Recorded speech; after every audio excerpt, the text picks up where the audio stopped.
Graça e paz, irmãos. Vamos a este momento sobre uma meditação na palavra de Deus escrita no primeiro livro dos Reis, no capítulo 19. Primeiro livro dos Reis, capítulo 19. Vamos ler os versículos 15 e 16.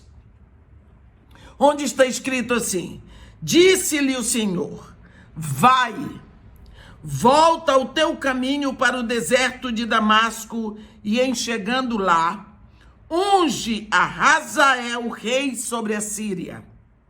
A Jeú, filho de Nissi, ungirás rei sobre Israel. E também Eliseu, filho de Safate, de Abel-Meolá, ungirás profeta em teu lugar. Amém. O que nós estamos aqui vendo é um momento específico do ministério de Elias.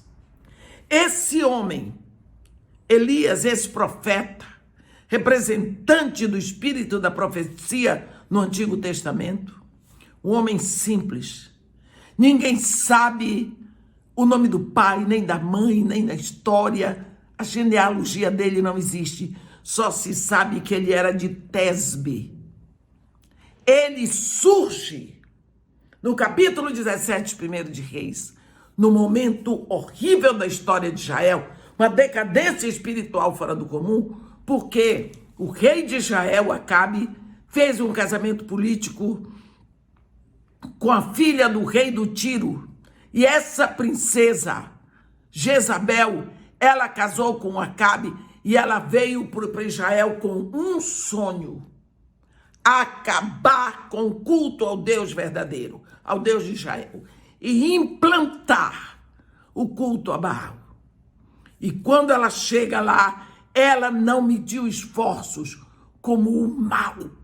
O mal não tem poder, mas tem força decisiva. Essa mulher implantou e ela começou matando os profetas do Senhor para o povo não ouvir a palavra. E agora que a nação desprezou o Senhor, a nação desprezou o seu Deus, foram todos para o culto a Satanás. Esse profeta é levantado, chorando a dor do coração de Deus pela sua nação, sofrendo de ver o que estava acontecendo em Israel, porque deixou o Senhor, seu Deus. E ele chorou na terra a dor do coração de Deus no céu. Então Deus encontrou aqui na terra um coração que chorava a dor dele e disse: vou te preparar. Tu sim vais ser o canal do retorno do meu povo. Mandou o profeta avisar para o rei que ia faltar chuva nem orvalho. O profeta foi ficar mais de um ano em Querite, aprendendo a fidelidade de Deus, mais de um homem em Sarepta, aprendendo a ser purificado. E depois de 3 anos, Deus diz para ele: ó, agora você vai, porque eu se apresente ao rei, porque eu enviarei chuva sobre a terra. Elias chega lá e diz para o rei: manda trazer todo Israel ao Monte Carmelo comigo, porque eu quero também todos os profetas de Baal, os 450 profetas de Baal, os 400 profetas do poste-ídolo que comem a mesa de Jezabel, que são sustentados pelo governo. Lá. E lá nós sabemos o que aconteceu. Houve o confronto, o povo caiu no chão dizendo: o Senhor é Deus. Então toda a nação volta para Deus. E os profetas de Baal foram todos mortos à espada. Os profetas de Baal e do santinho que o ajudava, porque ele precisa de ajudante. Aí vem o capítulo 20, o capítulo 19. Acabe fez saber a Jezabel tudo o que Elias tinha feito e como ele matou à espada todos os profetas de Baal do poste-ídolo. Então, a Bíblia diz assim: Jezabel, então, manda um mensageiro dizer a Elias: tão certo como vive o Senhor e vive a tua alma. Tá vendo? Amanhã, essas horas, eu terei feito contigo tudo o que fizeste e como fizeste aos profetas de Baal que mataste. Aí a Bíblia diz, Elias tremeu. Elias temeu. Elias foi embora, deixou seu moço na cidade e foi embora. E cansado. Meus irmãos, 3 anos de preparação, fora de casa, sem nenhum conforto. Ele era humano. Dali secou a água da fonte. Ele foi para Sarepta. Mais de 1 ano. Agora ele volta. Tem o confronto. Agora todo Israel voltou para Deus. O único que continua em situação difícil é o profeta. Porque agora ele está simplesmente ameaçado de morte. Ele era humano, cansado. A Bíblia diz que ele se deitou debaixo de um zimbro e pediu para si a morte. Chega, Senhor, chega. Eu quero morrer, quero ir contigo. Ele não queria cometer suicídio, ele pediu para ir com Deus. Deus mandou ali uma refeição preparada por anjos, pão assado no borralho, água. Ele comeu, ele bebeu a água, caiu no sono de novo. Depois Deus manda de novo preparar a refeição. E a água, a Bíblia diz que com a força daquele momento, daquele alimento, ele subiu 40 dias e 40 noites, o Horebe, para encontrar com Deus. Quando chegou lá, ele estava numa depressão, porque depressão, meus irmãos, não é pecado, depressão é doença, é resultado de cansaço, de dor. Ele falou com Deus. E ele disse, Senhor, mataram todos os teus profetas, só eu fiquei, mas isso é outro assunto. Deus diz para ele, olha, Elias, vai, volta o teu caminho para o deserto de Damasco. Chegando lá, tu vais ungir Hazael, rei sobre a Síria. Tu vais ungir a Jeú, filho de Nissi, rei sobre Israel. E a Eliseu, filho de Safate, de Abel Meolá, tu ungirás profeta no teu lugar. Então Deus estava dizendo para ele, eu vou levar você, mas eu vou levar você depois que você tiver preparado alguém para o seu lugar. Havia naquela época escolas de profetas. Por que que Deus não pegou um discípulo de profeta, meu irmão? Porque é que Deus mandou Elias ungir um agricultor. Por que que Deus mandou Elias ungir um agricultor? Vai ungir a Eliseu, filho de Safate, de Abel Meolá, profeta, no teu lugar. Tá vendo? Quem unge é Deus. Quem escolhe é Deus. Quantos? Só lá na passagem do Jordão tinham 50 discípulos de profeta olhando. Mas Deus tinha escolhido Eliseu. O chamado, ele está no coração. O chamado é anterior ao seu nascimento aqui. Quando Deus formou Eliseu no ventre da mãe dele, ali Deus já botou os ingredientes necessários para o que ele ia requerer de Eliseu. E ele ungiu, ele separou, ele ordenou a profecia para Eliseu ali. Para Eliseu ser o substituto, para ficar no lugar de Elias. Elias chegou lá e cobriu. Foi para Abel Meolá. Eliseu estava arando a terra com 12 juntas de boi. A Bíblia diz que ele estava na 12ª. Elias foi passando e foi passando o manto sobre ele. Passou o manto sobre Eliseu assim, ó. E Eliseu se assustou, desceu do arado e diz para ele: deixa-me beijar meu pai e minha mãe, então virei e te seguirei.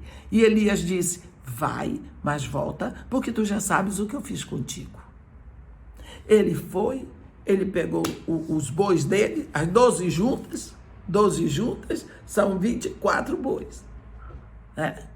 São 24 bois. Ele fez um grande cozido, não, ele deve ter feito um churrasco. Distribuiu para o povo. Beijou o pai e a mãe. Ele veio, seguia Elias e o servia. Princípio de liderança. Esse homem vai ser um profeta. Ele tem que aprender a servir, porque a liderança nasce no coração do servo. Se você não presta para servir, você nunca vai prestar para comandar. Se você confunde liderança com chefia e gerência, está tudo errado. Porque a liderança é própria do servo. Chefe não é líder. Gerente não é líder. Mas o servo, ele é líder. Você vai ver esse rapaz. Você vai ver que Elias vai ensinar com o exemplo. Ele vai aprender enquanto serve um homem, dono da fazenda, dono de bois, porque ele não tinha só aquilo ali. Um agricultor tremendo, ele deixa tudo para servir o profeta. O profeta que não tinha nada. Ele foi ali cuidar da roupa do profeta, lavar os pés do profeta, preparar comida para o profeta, andar com o profeta. E a responsabilidade de Elias, do exemplo de todas as horas. Porque você, como líder, você pode fazer bonitinho aonde você vai, numa igreja aqui, numa igreja lá, mas quem sabe quem é você é aquele que anda com você todo o tempo. O que é que os porteiros do seu prédio acham de você? O que é que a sua cozinheira acha de você? O que é que os seus empregados acham de você? Esse é você. Porque você pode fazer firula para quem quiser lá fora, de bonzinho, de santo. Mas só quem sabe quem é você é quem vive com você. Eliseu foi aprender com Elias como servindo. Ele foi aprender servindo. Um homem que não precisava nada disso. Porque Deus escolheu Eliseu. Eliseu não me parece que fosse de uma família de profetas, mas ele tinha um sonho no coração. Eu fico imaginando, mas isso é coisa da minha cabeça. Quantas vezes, em cima daquele arado, naquelas noites, naqueles amanheceres daquela época, ele olhava para aquele céu lindo e dizia assim: ó Senhor Deus de Abraão, como eu gostaria de te servir, falar a tua palavra, ter mais intimidade contigo, ouvir a tua voz, que minha vida valesse, servisse para abençoar o povo de Israel. Oh, como eu gostaria. Esse é meu sonho. Eu não me importo com quantos rebanhos eu tenho, com quantos quilômetros e hectares de terras eu tenho plantadas. Eu deixaria isso tudo só para te servir, para andar contigo. Oh, se pudesse satisfazer o desejo do meu coração, como eu gostaria. Quantas vezes brotava no coração aquele desejo, e ele trazia o desejo do coração dele diante de Deus, só para servi-lo. A Bíblia diz que Deus satisfaz o desejo do nosso coração. Talvez aqueles discípulos de profeta, eu não estou julgando, estavam lá: eu sou discípulo de profeta, eu vou ser profeta, vou ser um homem importante na minha nação. Ele não queria nada disso. Ele só queria servir a Deus, andar com Deus, ouvir a voz de Deus. E assim seria útil para a nação dele. Deus mandou Elias, vai lá, unge Eliseu, filho de Safate, de Abel Meolá, profeta em teu lugar. Ele foi, ele cobriu. No Antigo Testamento, ele passou o manto sobre Eliseu. O manto dele representa a cobertura dele. Essa cobertura naquela época, a unção era para reis, profetas e sacerdotes. Quando o rei passava o manto sobre alguém, ele estava separando, porque ungir é separar aquela pessoa para rei.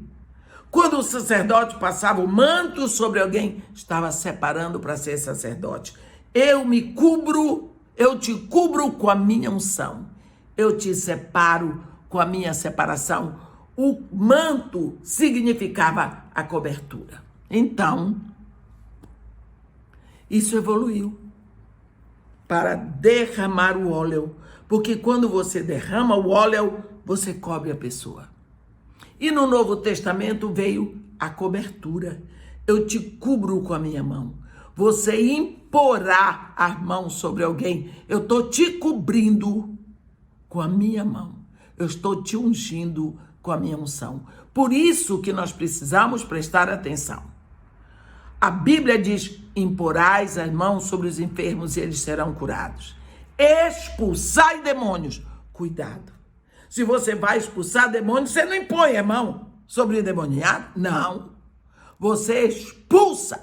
E quando você expulsa, você não diz assim, olhe, vai embora, sai daqui. Não, você diz, sai. Então você manda. Mas quando você cobre a pessoa com a sua mão, você está ungindo com a sua unção aquela pessoa. Então nós precisamos prestar atenção. Naquela época ele cobriu. Ele separou Eliseu para o trabalho que ele fazia. Olhe que Deus disse para ele. Chegando, vai ungir Eliseu, filho de Safate, de Abel Meolá, profeta, no teu lugar. Então Elias sabia que Deus estava dizendo para ele, quando você morrer, quem vai ficar no seu lugar, no ofício de profeta, é Eliseu. Fui eu que escolhi.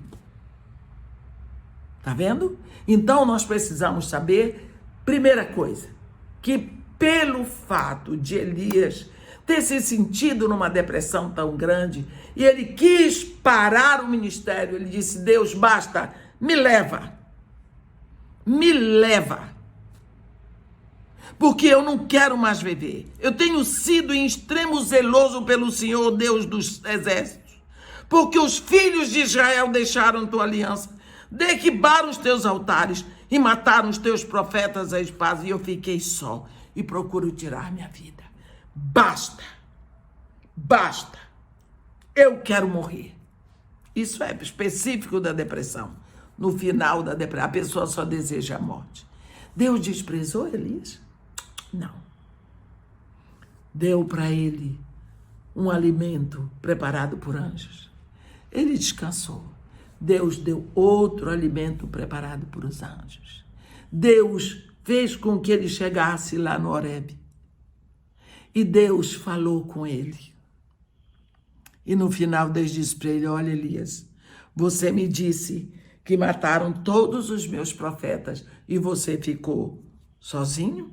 Olha, eu conservei em Israel 7.000. Todos os joelhos que não se dobraram a Baal e toda a boca que não o beijou. Você não ficou sozinho. A sua visão está fechada, mas eu estou aqui para lhe dizer que não está na hora. Ainda tem mais para você fazer. Você vai ungir Eliseu, ele vai ficar no seu lugar, mas não agora.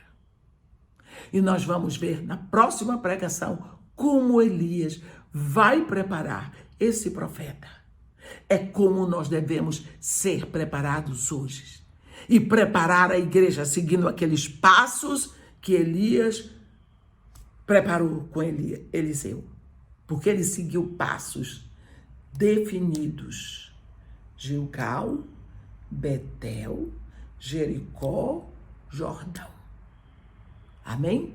Que Deus nos abençoe e nos guarde. Que faça resplandecer esse rosto sobre nós. E tenha misericórdia de todos nós. Amém.